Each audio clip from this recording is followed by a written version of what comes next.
Welcome to Real Talk Christian Podcast, where we drink coffee and have real conversations on faith, culture, and society. This is Mark Hyde. And Chris Fuller. And on today's episode of Real Talk Christian, we are asking the question of should we obey worldly authority, such as police, local, state, federal figures, and abide by what they say, and it is ever the right time to go against those governing authorities.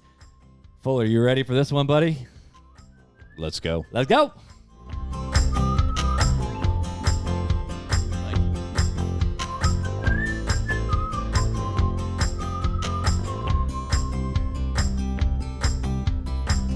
Bro, You're like, the mic picked me up dancing. Hot mic.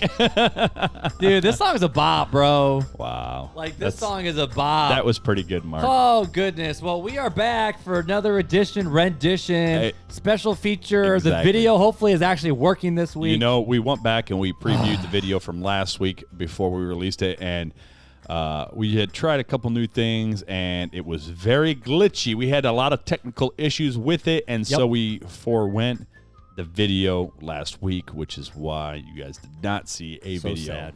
I'm sorry. So sad. But the content's still there. It's the still conversation was good. Talking about that coffee mug Christianity. Coffee mug Christianity. Well, today's conversation, before we get into it, though, will never end up on a coffee. Well, actually, no. There's people who have masks and other things where it's like, I'm only wearing this because I don't want to pay a fine. But, whatever. Class B felony. This is not necessarily something we're going to put on a coffee mug. Right, yeah. But it's an interesting topic, which is very in our face in this time period that we are in right now, especially here in Indiana at time of recording. I mean, the Monday law just went into effect of this past week. Yeah, this past week of recording. The last week of July is when we're recording this. But it was mandatory mask in public. Yep. And if not, it was a Class B felony, up to $1,000 fine. Originally, it was Class B, but I think they removed the Class B felony because some lawyers said it was unconstitutional, which I totally agree with. Which it was. I mean, 100% was. But, that's not what we're here to talk about. We're here to talk about coffee. We're gonna just show, and actually, neither one of us drink coffee. I drink coffee at night because it's way too late. It's past both of our bedtimes. I got 30 minutes until my brain turns to mush. Yeah. 10:30. When 10:30 is so we got to jump right in before mine turned into mush an hour ago. So I mean, that makes a lot more sense. It is what it is. That makes a lot more sense. But what we're drinking tonight is tea, brought to you by Lipton.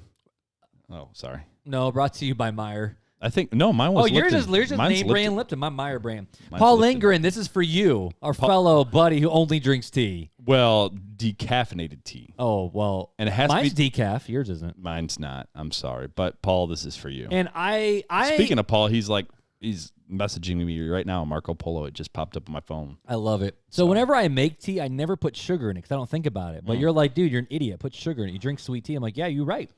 Bro, this is a good cup. I'm telling you, man. I'm drinking that pomegranate blueberry tea. You didn't believe me with the coffee. Acai, whatever. I don't know. You didn't believe me with the coffee, and I turned you. You didn't believe me with the tea, and I turned you. Moral of the story. Look, listen to the Fuller fat kid. Is right. Listen to the fat kid. When it's about food. But, Mark, let's, do we have any reviews today? Nope, no new reviews. No new reviews. No, I mean, the last one. We're early into season 2, but yeah, we're season 2, guys. Definitely need to up the review game, listeners. If you have not left us a review on iTunes, do that now. Pause us. We are waiting. Pause it. We will give you a short silence section to pause us right now, to go and to leave us a review.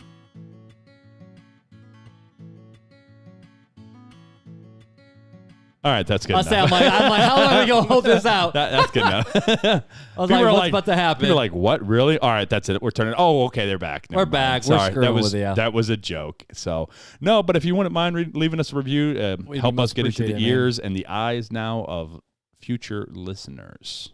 And we'd be eternally grateful until we're dead.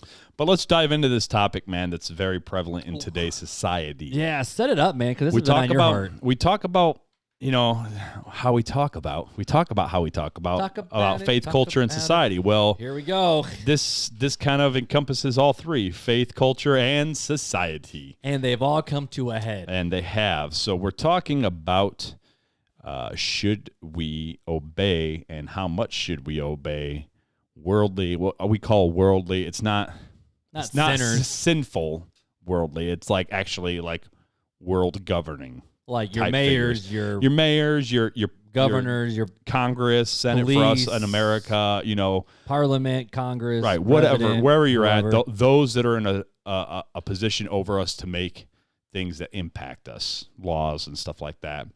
Or like for us here in America, for our listeners that aren't here in America, our police, how they're an authority over us. Mm-hmm. Now, it's a little different for us because we gave them the authority.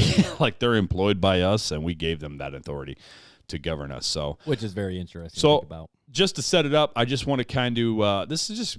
I mean, there's not that many notes. I didn't put down many notes because I wanted it to be a conversational piece, but I wanted to start off with reading Romans 13, 1 through 7. Mm-hmm. I need some Bible reading music. I need some of that. I need some Bible reading.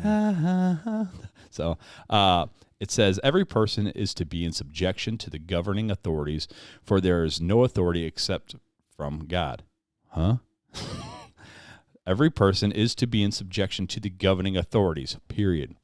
For there is no authority except from God, and those which exist are established by God. So that's talking about your governing authorities. Therefore, whoever resists authority has opposed the ordinance of God, and they who have opposed will receive condemnation upon themselves. For rulers are not a cause of fear for good behavior, but for evil. Do you want to have no fear of authority? Do what is good, and you will have praise from the same. For it is a minister of God to you for good. But if you do what is evil, be afraid, for it does not bear. I'm sorry, I got lost. For it does not bear the sword for nothing, for it is a minister of God, an avenger who brings wrath on the ones who practice evil. Therefore, it is necessary to be in subjection, not only because of wrath, but also for conscience sake. For because of this, you also pay taxes, for rulers and servants of God, devoting themselves to this very thing. Render to all what is due them, tax to whom tax is due, custom to whom custom, fear to whom fear, honor to whom honor. So that's kind of a long. That's a passage. long one, dude. I'm getting my stuff queued up. I'm about ready to go. And I'm not gonna lie, my eyes were kind of going blurry there for a little bit because it is kind of late at night of time of recording. But so yeah, Mark, what do you take from that scripture right there, buddy? That's, Going right at it. Let's just dive right into it. And this is one of those thoughts where that's really funny that you can see the camera in that angle too from this view. That's really funny. Oh yeah, you definitely can. Oops, I must have bumped it. But yeah, either way, go it's ahead. fine. It's fine. Go ahead. I'll take care of this. The Aw, technical thank you. difficulty. So I do want to say this is something that we're still processing.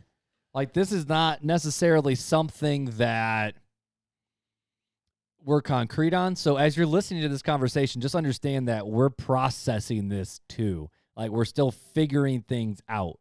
So hopefully you're thinking about this conversation while we think about it too. But, right off the bat though, Fuller, with this, at least this part of the conversation, it's pretty clear that God puts authorities over our lives. And if we are to obey God, need to obey our authorities. And it flat out right there says, whoever resists authority has opposed the ordinance of God, and they receive condemnation by themselves. In other words, God's like, if you don't obey the leaders I put over you, Right. you're disobeying me. Right. Exactly. Which gets hard because you look at, when people were telling the apostles, like Peter, like, stop preaching Jesus, they're like, well, that's good. We fear God more than you, so we're not going to stop preaching Jesus. You see that with Paul.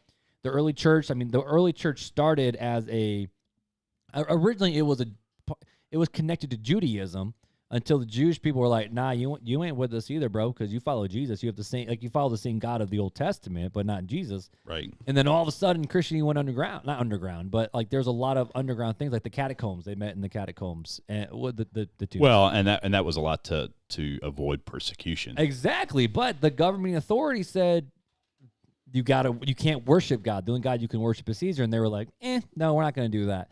So at what point is it okay to disobey authorities? Because the scripture is stupid clear. Pay taxes to those to whom you owe taxes. Follow the authorities God put in over your life because God put them there. Right.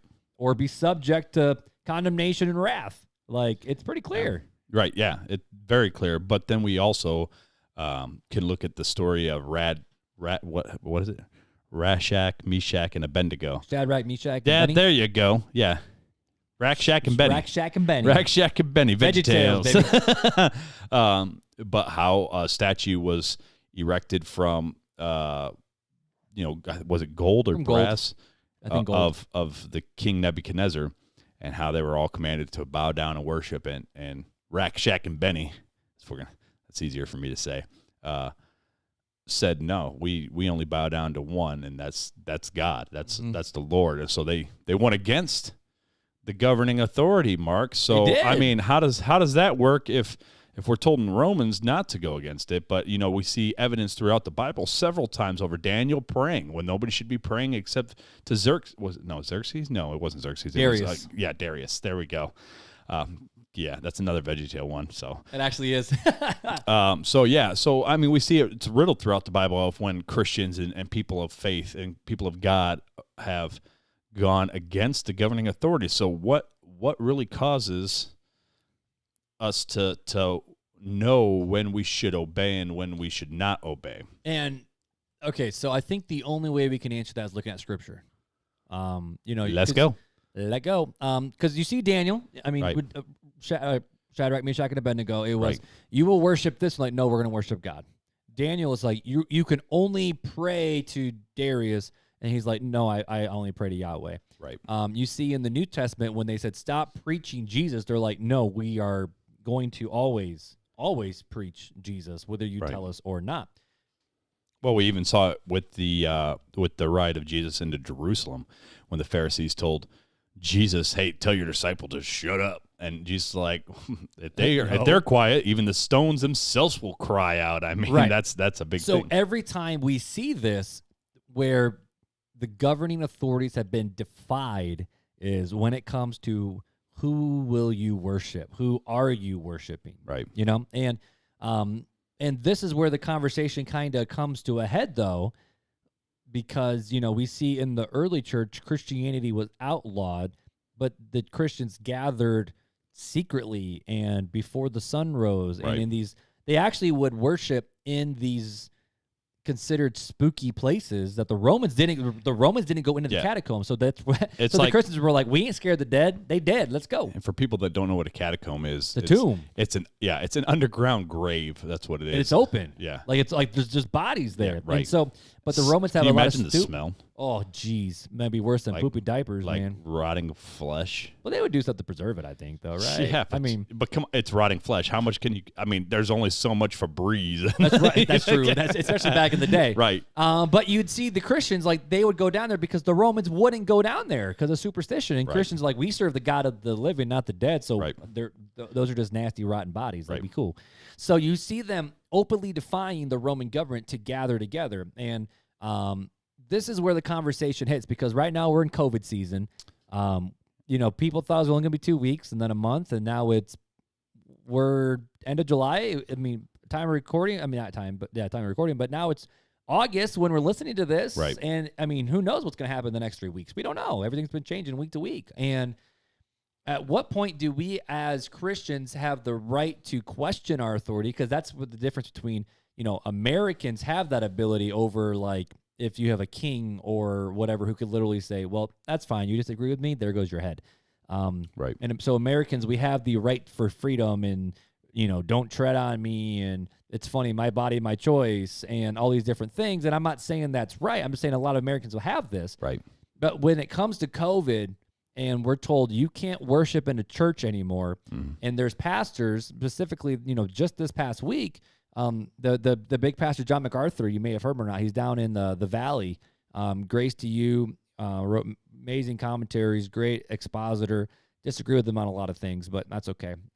Hey, we're all humans. None of us are perfect. Says Jesus, but What? Jesus didn't say none of us were perfect. Well, yeah, I said besides he was perfect. Right. Perfect sacrifice. Right. but whatever. But so John MacArthur, the government of California says we're going to limit the amount of services. There's no singing in service. Now, they didn't say canceling church, but they put a massive limit on it. No singing, no this. And MacArthur, for lack of a better word, gave the middle finger to the California government. I still don't get the no singing thing. Like, what's the difference between singing and talking? Because you project it even harder and faster, because you're projecting more. But so that's what it's the mask farther is for, than right? 6 feet. Isn't that what the mask is for? That's what they some keep telling places, everybody. But some places do say worship with a mask too. Like, you can sing with a mask on, but people don't, and people on stage and whatever. So they just said no singing, which has been happening over in Germany. SoCal, it's been put into a rule for a while now. Like, it's been there for a while. A former worship pastor of Southside, Brendan Proud, is back now in SoCal, and their church flat out said, we're defying the no sing order. Like, we're going to sing because we're going to worship God. You're telling us to not worship God anymore, so we're going to do it. But MacArthur pretty much said, yeah, we're not restricting our gatherings. We're still doing this. We're doing this. And then he didn't just say we're doing this, but he actually put it back onto the governor and basically said, stay in your lane. He flat out said, stay in your lane. The quote goes, the state government has no right to interfere with church matters in a way that undermines or disregards God-given authority of pastors and elders. We cannot and will not basically bow down to government-imposed mandatory on our weekly worship gatherings or other gatherings. Compliance would be disobedience to our Lord's commands. So this is the question that a lot of pastors are wrestling with, because there's pastors like MacArthur who say, no, we're going to disobey it. And then you have other pastors, like another big one that made the news is Andy Stanley. They Mega Church North Point said, we're not meeting until 2021. Wow. Like, we're just not going to do it. And he says clarity in a time of uncertainty is actually better, since we know what we're going towards. But Andy Stanley, they still live stream their services. Right. They encourage small gatherings. They just had a baptism service this past Sunday, which is super cool. But, you got these two opposite spectrums, specifically with COVID, and they're like, no, this one's like, no, we're going to obey our governing authorities. Us as Southside, we're like, yes, we're going to obey to the best that we can. That's why we canceled worship services when they dropped the gatherings below 10. We're like, you know what? We can still worship together. We can still gather. Because we have live stream. We do. And the church is more than just a building. It's more than just a worship service. But then there's other sides. And a lot of these are more your reformed sides of churches, where they want to, they're like, no, the entire worship gathering revolves around the table, the Lord's Supper, communion. And if you don't do that, you don't have corporate singing, you don't have reading the scripture, there's no point in a live stream, because that's not what church is. But when did it ever say in scripture that church was a gathering of more than 5 people? Or it doesn't say anywhere. The Bible just says, don't forsake these. It says, don't forsake the assembly, and where 2 or more gathered in my name, there I am in the midst, right? Right. Yep. Those are the scriptures that we have to go by. Right. So I get that we all like our big corporate gatherings, but there may come a time where our corporate gatherings are outlawed, and you can defy and go to jail. And what's that going to do for the kingdom? And there are churches doing that. Like a church in Chicago, the cops blocked the entrance and the parking lot so that people would stop going to this church. Right. I think a lot of it has to do with we as Americans, because I read an article the other day that says the only problem in the world that people have with wearing masks is in America. Everybody else is like being compliant with wearing the masks, including the churches in other countries. It's just in America that we're defiant, and that's because we are a proud nation. We are a very prideful nation. We are proud, and the whole "don't tread on me." I mean, if you're a patriot, don't tread on me. Don't tread on my rights. Don't tread on any of this. But as a Christian, at what point do we say, "All right, I'm compliant," and then at what point do we say, "Don't tread on me"? And I think there is a breaking point. And again, Mark and I are still fleshing this out ourselves. This is a new dynamic for every Christian in America in this generation. But I think it's at the point of when the government is asking you to sin. So it says, don't forsake the assembly, but there was no number given. But we know that Christ is in the midst if there's 2 or more. Right. So I think if we can have 2 people like me, they can't separate my household. Mm-hmm. I could still worship and have church with my household. Now, and technology is so amazing. The Marco Polo, all right? So Paul and I have been using this Marco Polo, and Paul Lindgren lives 2 hours away. Yeah, around Indy. So, like, we're not anywhere close to each other, but every day we've been getting in the Word together and studying together. There's so much good technology out there that we don't have to forsake the assembly of the brethren. We may not be able to be there physically, but we still don't have to. I mean, look at the technology of what we're doing with this podcast right now. Right. And this is just us speaking. We could use the same technology to actually, like, we had church meetings and stuff like that, like actual like conference meetings through Over Zoom. Through Zoom. And so I get it. I get the frustration. I really do. I'm frustrated. I'm frustrated that people like SoCal are saying this, but is it better? Like, I get it. If they say, oh, you can't worship God at all, like, ever. Like, that's my breaking point. That's asking me to sin. No, God has the higher authority. But not going to a building, for me, and this is just for me. I'm not saying this is truth or this is everybody's truth. I'm saying for me, that does not ask me to break a commandment of God, because I still have other avenues. Now, if they silenced me, said you can't speak about Jesus, you can't proclaim the holy name of God. We're shutting down all live stream channels. You have to worship. That, you have to worship Trump or worship Obama or worship Biden or worship whoever you want to put in that authority figure over us. Then yes, I would say I'm going to stand against that. Right. I'm going to stand against that, and not because I'm a patriot, which I am, but because it goes against the higher authority. And that's the thing that we have to remember. There's a rank. All right. So we all have our marching orders, and God is the top rank. He's the 5-star general, right. Is what he is. But big guy up top. Right. He's the big guy up top. Not the big man upstairs. That's weird. That's another one we should have concluded in last week's episode. Right. The big guy upstairs? No. Just no. Yeah. He's the guy on top. Yep. Highest authority. Yep.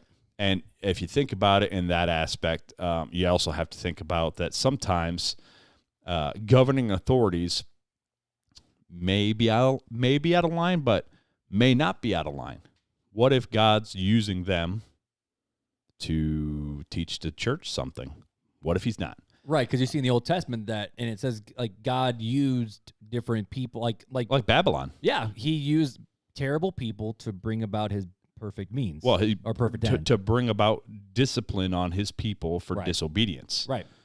That's what it was. I mean, we're going to call a spade a spade. That's exactly what it was. The children of Israel, children of God, the chosen people, disobeyed in such a way and left God and went off worshiping idols and stuff like that he said, okay, it's time for a spanking. That's how I like to put it today. It's time for a spanking because they're his children. A holy whooping. It's going to be a couple 100-year holy whooping.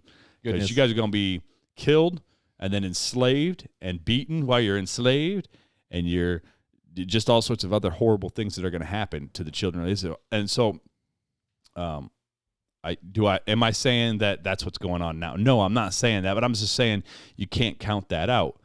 That sometimes God allows the government to come in and correct his children. Mm-hmm. That's one of the means that he does it. There's other things too, but for something like this, it has not gotten to the point for me, other than being super frustrating. Yes, I get it. I understand the frustration of every Christian out there right now. The masks are something else.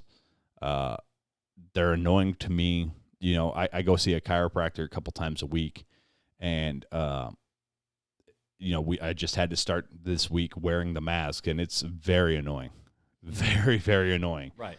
But I still have to obey that authority that God has placed over my life right now. They're not asking me to forsake God.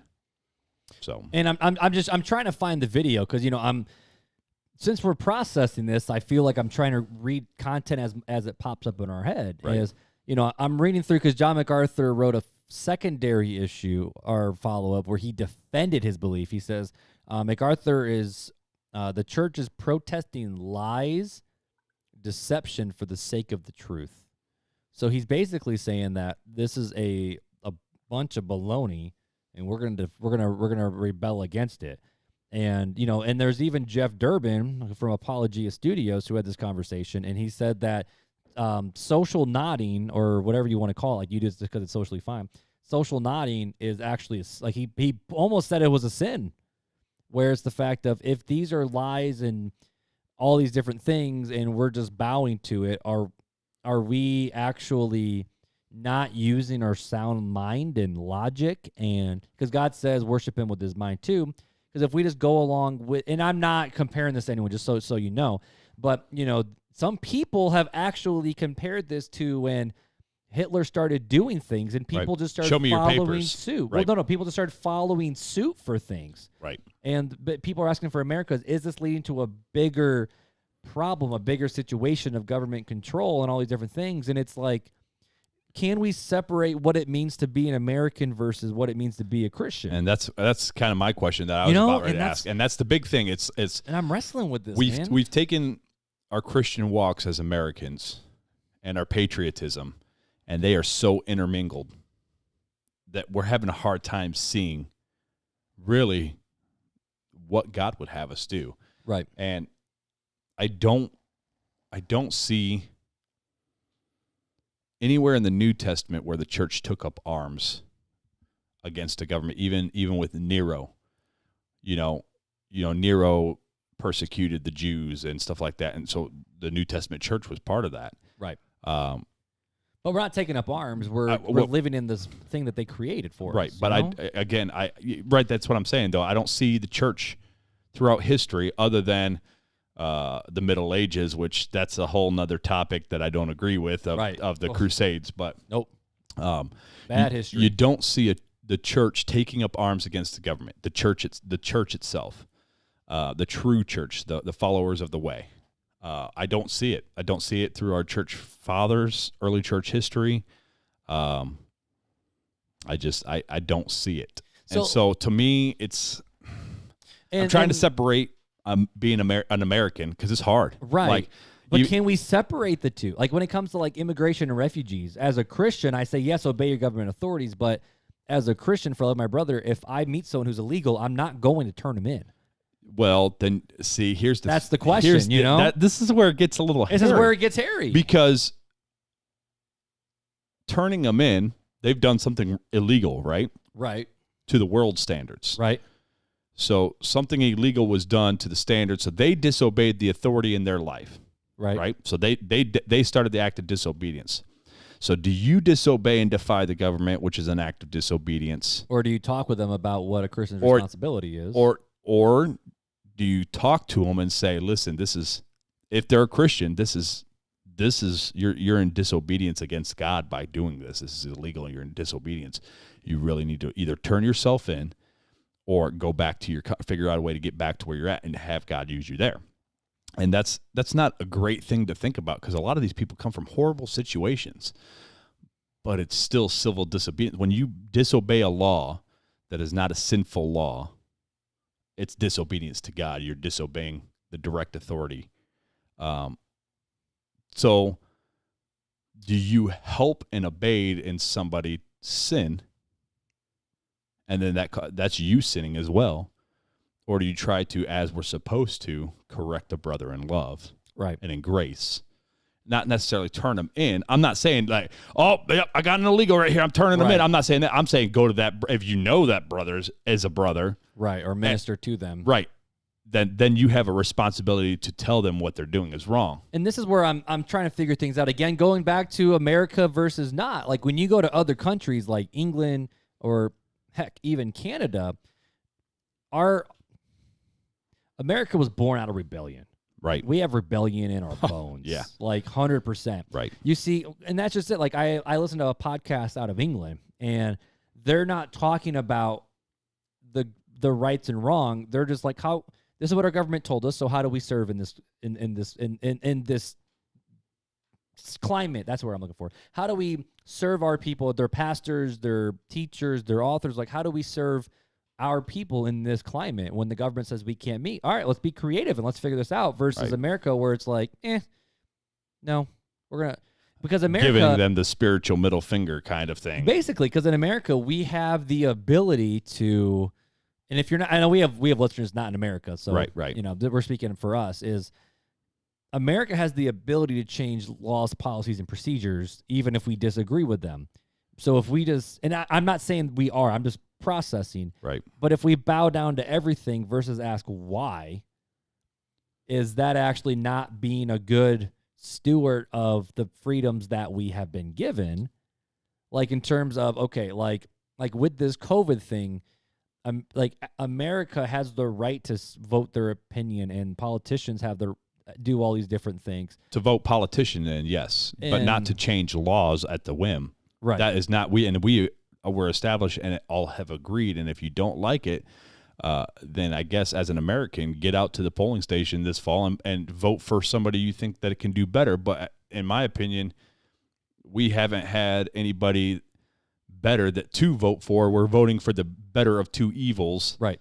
And we have been for the past 100 years or so. Mm-hmm. I mean, it's just true. It's gotten worse and worse and worse. There's not, and people are disagreeing with me. I've had brothers and sisters in Christ go, Obama was the best president. I've had brothers and sisters in Christ go, Reagan was the best president. And I'm saying none of them really bowed down and obeyed God. So I don't consider any of them. They're just an evil, and it's just they were the better of the evils maybe in that time period, but maybe they weren't. I mean, who really knows? But I mean, some presidents were believers, though.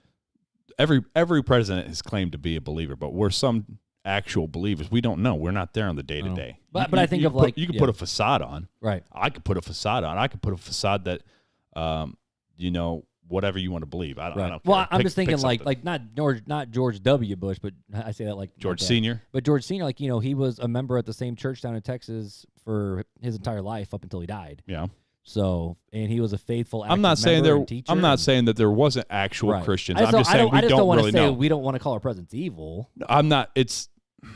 But it's a worldly construct. It's a worldly look, it all started. Here's how it all started.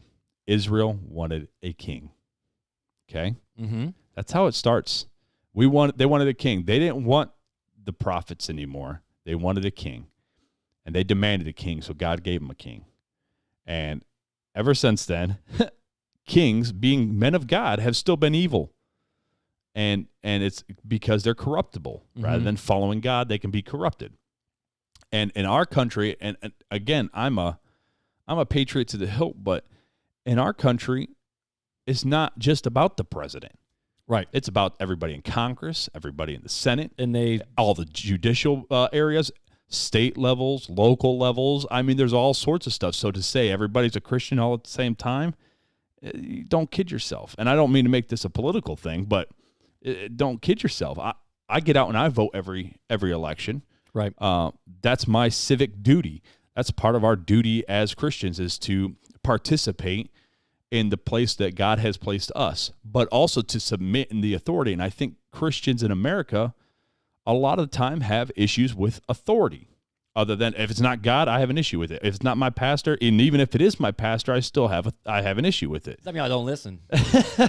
But it's an authoritative issue. Right, we buck against it. We always we were born out of it. Right, we were born out of rebellion. Right, and they thought they were the founding fathers thought they were doing the right thing. Hey, they may I wasn't there. I don't know. I can read about it, but to say that all of history has been recorded accurately and passed down through generations, it's hard to really say yes, it has. Right. And to know every detail that went on behind the scenes of everything. I mean, I'm thankful for where I live. Heck yeah, I am. I am. Oh man, I'm so thankful that God put me here, because we hear about our brothers and sisters in other countries and what the horrible things they're going through. Man, we are so blessed, and yet we are like the spoiled kids, man, and we act like it too. We throw the temper tantrum. I don't want to wear my mask. It's in my constitutional right. I don't have to. You can't tell me what to do. Like, I think of my 2.5-year-old, how when she gets mad, she stomps and goes, "No, I said no." Temper tantrum. Just at 2.5, and I feel like run that by me again, kid. I feel like a lot of us are doing that right now, including myself. I'm sitting here going, "It's stupid to wear a mask," and I'm stomping my foot and be like, "I don't want to wear a mask," and it's like, it doesn't matter. They're not asking me to go against God. They're not asking me to renounce God. They're not asking me to worship a false idol. They're saying, hey, put on a freaking mask. Put on a mask when you're out in public. Hey, try to limit the contact, because if you truly loved your brother, you wouldn't want them to get sick. So try to limit and try to keep a distance between yourself. Right. And do I think this COVID thing is real? I've had mixed thoughts throughout the whole thing. I mean, it's obviously real because we know people who have it. Right. At some points, it's like, is this thing as deadly as they say it is, or is it not? Because I've seen both sides. I've seen it's severely deadly, and then I've seen that the survivability rate is 99.99%, and it's there's more deaths in a seasonal flu than there has been in this, and so it's like all this conflicting information. But and then there's even like I saw somewhere like South Africa, or maybe not South Africa, but an African country. They just swabbed a bunch of random things, like a goat, a fruit, a tree, all these different things, put fake names on them, sent it to an actual test center. And it all tested positive. So you hear stuff like this. You hear other things. I'm not saying COVID is not real. I know people who have almost lost their life because of it, and people who've had to live through. Well, we know somebody who had to work on the COVID unit, Paul Lindgren. And so he was a firsthand witness, and he says it's real.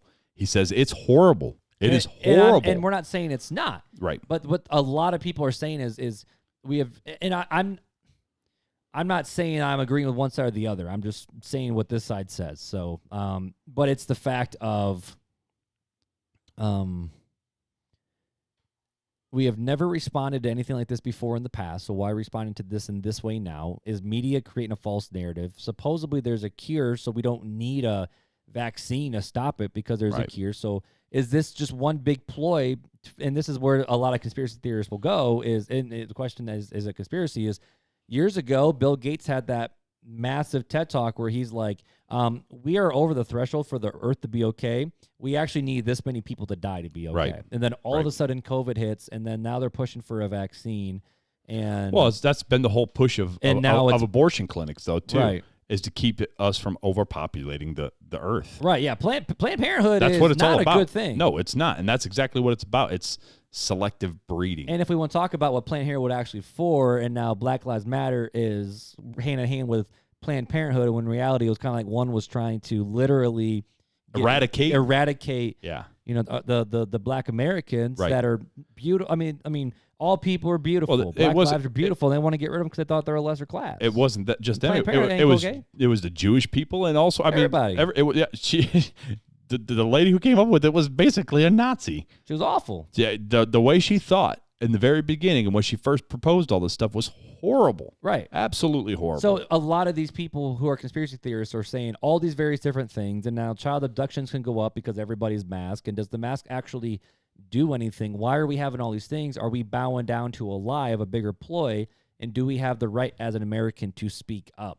And I think that's where Christians are having a hard time understanding. I'm not talking about the radical right wing, the radical left wing. I'm talking about people like the average day us Christian who are in the middle going, I want to love my brother. Like for me, it's the fact of, do I wear my mask in my own house? No, I don't wear a mask in my own house. Do I wear a mask when we're podcasting? No. I mean, I think we actually social distancing right now. We're close. Close enough. But but you know, it's a real life for people who have almost lost their loved ones because of it. So it's like, I don't want to just virtue signal, but if this will help slow this disease down, yeah, dude, sign me up. Well, and that's my thing. We know it's real. We don't know the extent of the damage that it can actually do. But because we don't know and we are commanded to love our brother, we should take the precautions that are being suggested, not because we have to or because we're being, oppressed or anything like this, but because we love our fellow brother and we don't know. I mean, it cracks me up.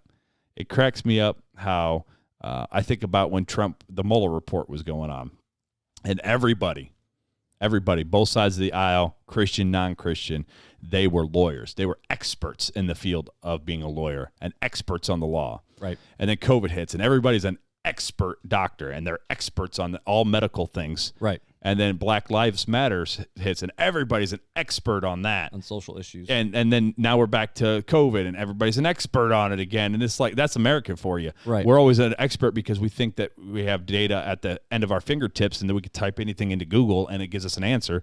Well, if you truly believe, I mean, we joke around about it, but a lot of people actually do believe just about everything they read on the internet, and a lot of it's not true. A lot of it's made up. So, but at what point? But what is made up? And if people, and I'm just coming from the other side, is what if the CDC is taking money to fabricate all these things? I mean, what if? What you know what I'm saying? I mean, I have my opinions on it. Who are we to question the authority that God has placed over us? Americans. That's who we are. We're Americans, and nobody tells us what to do. So before I give my opinion, Yeah, because obviously we've already learned Fuller's. Hey, I'm just fleshing it out. I love it. I mean, I'm just fleshing it out. I'm trying to figure this out. I'm thinking through this because my opinion walking into this was more of, I'll wear it because they say to wear it. But as I think through it more, there is a reason why I need to wear it. There is an authority that is over me that is telling me to obey the authority over me right, that he has placed over me. And until they ask me to go against the Lord, I'm to obey him. I can tell you it probably was not the most joyous a time for Rack Shack and Benny or Daniel or any of the other people. That time in the furnace probably sucked. Yeah, I'm just saying but I'm saying there's probably a lot of stuff that they had to do or that wasn't normal to their custom back then that, they weren't making sacrifices in the temple because there was no temple. How do you think that made them feel? But they still were in subjection to the authority that was over them to the point where the only time they stopped was when they were told to bow down and worship. Then they're like, nope, sorry, we can't. We'll do everything else, but we can't do that. We cannot sin, and we cannot go against God. So let me ask you your opinion then, okay? And this is why I'm scared to talk about it, because I feel like no matter what I say, Karen's going to be mad. Dang it, Karen. Always Karen. And I'm sure we're going to get a lot of flack for this one. And that's the thing that's like, but we got to flesh it out. No matter what side of the equation you're on, someone's going to get ticked off and mad and then scream and kick. And I'm such a dang people pleaser that I hate myself sometimes for it. I'm working on it, guys. I'm working on it. But so let's say someone, Joe Schmo, I don't know why is it always Joe? Poor Joe. It's always Joe. People have been making fun of Josh's a lot on social media. So Josh, let's say Josh disagrees and says, you know what? Load of crap. What should this person do when they disagree with what the government says? And as speaking as Americans, we have the ability to speak our voice because we have the freedom of speech and the freedom of press and freedom of religion, which is MacArthur's argument of we had the freedom of religion. You are a civil authority. We're a church authority, so stay in your lane. Right. There's a separation of church and state. If someone disagrees, what should they do? Should they basically, for lack of a better word, give a middle finger to everybody and then just put on a mask that says, I've seen masks that cuss people out over this stuff, and I'm like, I don't want my kid reading that. But what should someone do if they disagree? Time to get stoned here's on RTC. This might be the last episode we ever do. No, I told you, I was giving you my opinion on it. I'm not telling people that this is absolute truth and this is what they need to believe, but this is what I see as truth. And if you're questioning, I strongly encourage you to go and study the scriptures for yourself. And if you can't trust God enough to protect you and to give you the knowledge and really let you know when they're out of line, and if you're well versed in the scripture, then you should know when they're asking you to sin, which this is not. And you should know when you should obey and when you should rebel, which in my opinion, from the scriptures I've read, this is a time we should obey. Not only because of the authority figure that's asking us to, but also because we're supposed to be loving our brother, the second commandment. Right. And protecting our brothers is part of that. And protecting our community is part of that. And that's what they're asking us to do. They're trying to, because I think they know what this is, but I think they don't know what this is. If you get what I mean. But it's scary because if we do everything, are we going to, we've already wrecked a lot of our economy. But that's my thing. And I'm a single parent. If this wasn't a real thing, if this was just a power grab, President Trump has worked so hard to get this economy here in America at a state to where it was the best economy that has really ever been. Mm-hmm. And unemployment down at the record lows. So why would he tank it all? Answer me that. Answer me that, America. Why would he purposely tank America? You would think that as a president, he's got a lot of knowledge of what's really going on, a lot more than what we do as simple folk, as laymen. And you would think with a strong economy and a low unemployment number that he was setting himself up for a re-election really easy. And now with this, he's going to struggle, and it'll be interesting to see if he actually wins this election or not. So why would you think he would make something like this up? Right. And I think we need to be vocal about things that that matter. I mean, this is just talking about COVID. Right. But with COVID, but I'm thinking like child sex slavery. Yeah. Like, it's a legitimate question of how come not a single person, not single, but how come everyone went nuts over all these other social issues, but then this issue comes up and it's silent. There's silence. There's hardly anything. Right. That's a legitimate question. But at the same time, it's like, okay, I think sometimes we put American before Christian. And as Americans, here's the deal, though, is who put the authorities ahead of us? God. God put the authorities ahead of us. We're called to listen and subject ourselves to our governing authorities unless they tell us to what? Sin. Now, people will argue, like John MacArthur and a lot of other church people that I know, either at our own church or other churches all across Michigan and all across the world, where they're like, the government can't tell us to stop meeting or have these different breakups. Now, I get kind of upset when Walmart can say, but mom and pop shops can't. That's a different issue. But it's more the fact of specifically, I'm thinking church Christian, how we're supposed to live in mind. We have all these conspiracy theories, which could be real, could be not. I'm not saying that they're right or wrong. Right. I'm not an expert, so I'm not going to go there. You like that one? I do. So, but at the end of the day, do I have faith enough in God? I'm going to get on my little horse here. Do you have faith enough in God that as long as you follow him, he's going to figure things out? Do you think God is too small that he needs you to be openly defiant? Right. And here's the other question, too. How many Christians are hurting the name of Jesus right now? How many Christians, because of this, I'm standing up for American rights and this and this and this. Okay, well, how... If your kingdom over everything, if you're supposed to seek first the kingdom of God and all these things should be added unto you, should you be more focused on loving the person right in front of you and building that bridge? And if you're being openly defiant, could you actually ruin the name of Jesus for everybody in the sake of American rights? And that's what I'm thinking about with John MacArthur, with the whole spiritual middle finger he's given up, is what is that doing for the kingdom? What is that doing? Because we're being selfish as Christians, because we can't worship God unless we're in a building surrounded by hundreds or thousands of people, because we can't do these things that we want to do.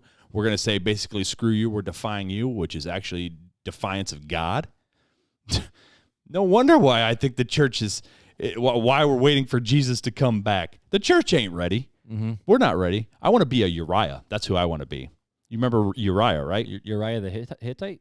The Bathsheba's husband. Oh, that's what I thought. So I'm like, why are we going to the Bathsheba's husband? All right, so David had a conspiracy, a government conspiracy, right? That he wanted Bathsheba, and what did Uriah do? He came home and would not even sleep. He did everything that was right. He continued to obey his king. Yes, he didn't know that his king was trying to steal his wife, and his king was sending him out to his death. But you know what? He obeyed his king. Regardless, whether he knew the truth or not, he obeyed his king. David never asked him to sin. Exactly. And we're not being asked to sin in this COVID thing. None of us Christians throughout the world are being, that's not true. I won't say throughout the world. Because there's the Christians in Africa and India who says either become Muslim or you don't get COVID relief. Right, exactly. And that, I mean, at that point, hey, I'm not taking COVID. You think a mask is persecution over that? Yeah. Yeah. Exactly. Or, okay, you can't have your hydrochloroquine. We're outlawing that as the FDC, which that's what they're saying there, because it's dangerous or whatever they're saying now. But we're dealing with a little bit of that and having to wear some masks in public and maybe not being able to meet in a physical building. But we have all this technology. We can still have our freedom of religion. And yet we're complaining and we're not wearing the mask. I can tell you this, the Christians over there and those countries that are getting that, they're still wearing the masks. They're still obeying the government. They're just saying, I'm not turning in Muslim. Sorry, I'm sticking with my faith. I'm sticking with Jesus. But they're not doing the things that we're doing over here. They're not standing up and rebelling against the authority that God has placed over them. So, and here's my thought too with the gathering of the saints for the Christians is when we say we need to get together. Now, I love the fact that people are coming back to church, and as long as they feel comfortable, and our church sanctuary has been set up for social distancing, I think it's going to take a big mental toll on the kids at school to be 6 feet apart and can't talk to anybody. Like, I think we're going to see a really bad mental health issues, just with knowing kids' psychologies. But with this whole church thing, if Christians stopped focusing on being served, a friend of mine calls it spiritual constipation, because all you do is you pour, and never let out, so you just build up and boom, boom, boom, boom, boom. Right. We have so many Christians who just want to sit and be spoon-fed. Right. And they want to, and we go to church, and if the pastor's not preaching, people ain't growing. But except for the pastor, most of the time is just preaching a very basic, watered-down gospel. Or the fact of our pastors fighting. I'm not saying they are, but our pastors fighting for the regathering of the church for their own pride's sake too. Right. And well, let me ask you this: can a pastor preach to a camera and kind of like what we're doing now and still teach, and people tune in and watch it? Yeah. So now if that's what they're worried about, then that can still be done. We're doing it now. I will say it's so hard to minister to people when it's only on phone calls, and because we haven't been able to do funerals or weddings, and I get that it's hard. It's frustrating. It is hard. It is very hard, man. It's very hard, and it's very sad. And we've had that in our own church, and it is hard. I mean, Pastor Scott had to wait 3 months for a memorial service for B. Right. Mom. I know. 2 months? 3. 2 or 3 months. It's still a long time. It was very sad, and it stinks, but we can further the kingdom more by being obedient, and it's not obedient to the government. It's being obedient to God, and I guess that's the way we need to look at it. Just like when we do work, we do it not for our glory or for our company's glory, but for the glory of God. We need to do the same thing with this whole thing. We don't obey the government for our glory or for the government's glory. We do it for the glory of God and for the furtherance of the kingdom. So that's my final thought, man. And I'm still chewing on a lot of this. I struggle and I wrestle because I don't think it's a black or white issue. Everyone wants to make a black and white issue, and I feel like over the last all quarantine has done, I think it is has made us draw battle lines in the ground even harder. You know what it's made me do? It's made me study more. And I think there is a black and white. It is a black and white issue. It's obey God. Right. Now, when COVID first came out, I was like, I'm not wearing a mask because whatever. Well, they weren't requiring it. Right. And so I wasn't either. I'll be bold enough to say was I wrong? I mean, I don't know. History will tell. But Right. I had to put it this way. I had to humble myself and go, you know what? And this is where the American side, and I already hear it. I hear the people in my ears where it's like, I'm teaching my kid to obey the government authorities. And they say, hey, Elliot, I don't like this, but this is what we're told to do. It's nothing wrong. He actually thinks his dinosaur mask is pretty dope. Like he actually asked to wear it because he's like, this is so cool. That's my kids. They got Disney masks, so they're all about it. Evie has one, but it's too big for her face. It's kind of cute. It just goes, boop, falls off. But I don't put one on her because of just her age. But I want to teach him to do that. But then I hear the thought, we got Celery back here. Celery's chilling back here. He's getting eating some dinner. He's getting his late night snack. Up, He's getting his cereal. Sorry.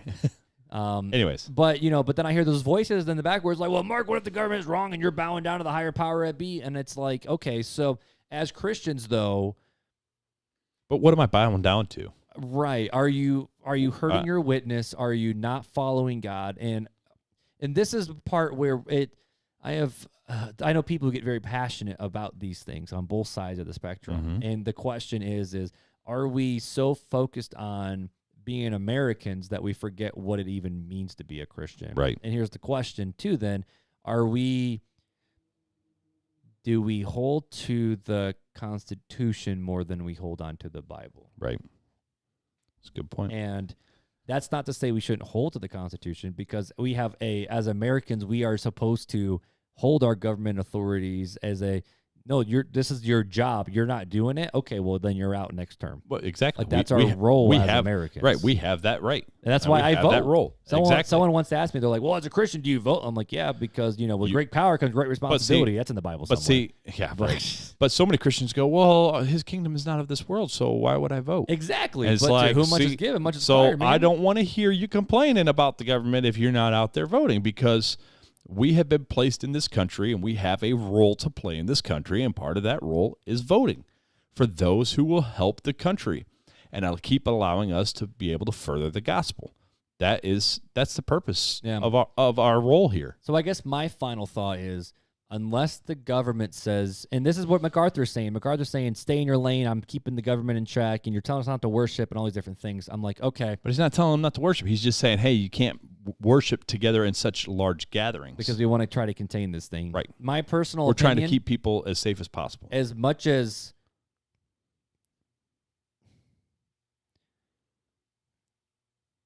oh, man, the gears are grinding. It's so hard because, I mean, my final, I mean, it's not a final thought. I feel like the conversation's just starting, is the fact of, I know what people say. I have the most right-winged friends imaginable about wearing I'm one of them. No, you're not. You're more middle than some of these people. And, you know, the government asking us to wear a mask is not telling you to give up your Christianity. Right. And the government telling us we're trying to not gather. They didn't just say churches can't gather. They said, no, we're shutting the whole world down, basically. It wasn't, I mean, when they're shutting down the most profitable sporting things in the world, they're shutting down the NBA. They're hurting. I mean, they're not asking us for anything that they're not asking out of everybody else. And as Americans, we have the ability to have these digital platforms and still commit. Right. And for churches who are like, no, we need to gather. I'm like, okay, have you taught your people well enough to bring their own forks and spoons to their own Bible reading? Right. Have you made a community enough where they're not so needy on the Sunday morning that they can have what we, like you and I have, and what you, me, and Janelle have, and other strong believers that we get to talk to? Now, I get the ability to. I was at church every single week, so I still got to see other Christians when people have been quarantined and by themselves. Right. But as Christians, this is our time to step up, to reach out to those who are lonely, right, and to come alongside other brothers and sisters in ways that we always wanted to. And grace is messy, and people are messy. But at the end of the day, whether or not the conspiracy theories are true, they may be. I think some are, but we won't know. We won't know. But what does God tell us to do? God says God says, have faith in me.